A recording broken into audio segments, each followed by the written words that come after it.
Syariat Islam perlu dijalankan, itu kewajiban kita semua. Kita manusia tidak sama dengan hewan, beradab sopan menurut agama.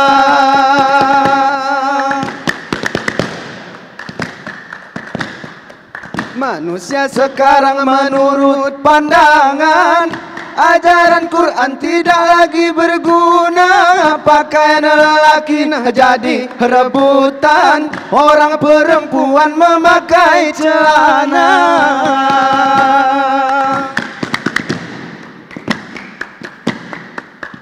Ayat dan hadis hampir tenggelam, semua faham kalau ditanya. Di dalam KTP semua hanya Islam, keluar malam apa maksudnya?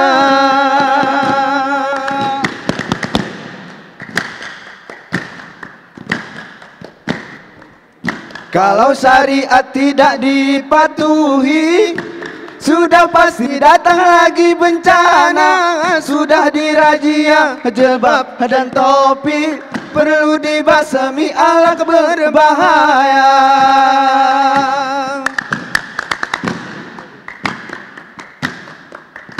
Adab wanita menutup aurat, wajib syariat dipelihara. Sekarang wanita bercelah hendak ketat, tanda-tanda kiamat mulai ada.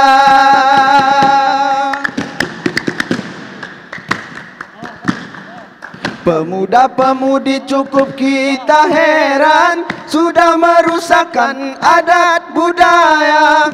Belum menikah dah bonceng-boncengan, tiap sore berpasangan ke alun-naga.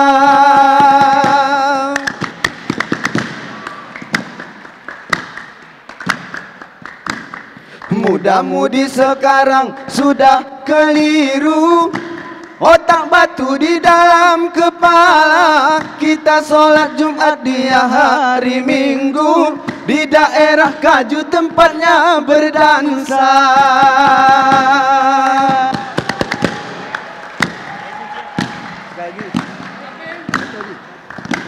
Banyak orang yang sudah serakah, membikin masalah di dalam keluarga. Sudah punya istri ingin ditambah, akhirnya ke mahkamah dipanggil panitra. Rambut lurus, keriting salon, banyak calon penghuni neraka. Rambut lurus, keriting salon, banyak calon penghuni neraka. Rambut lurus, keriting salon, banyak calon penghuni neraka.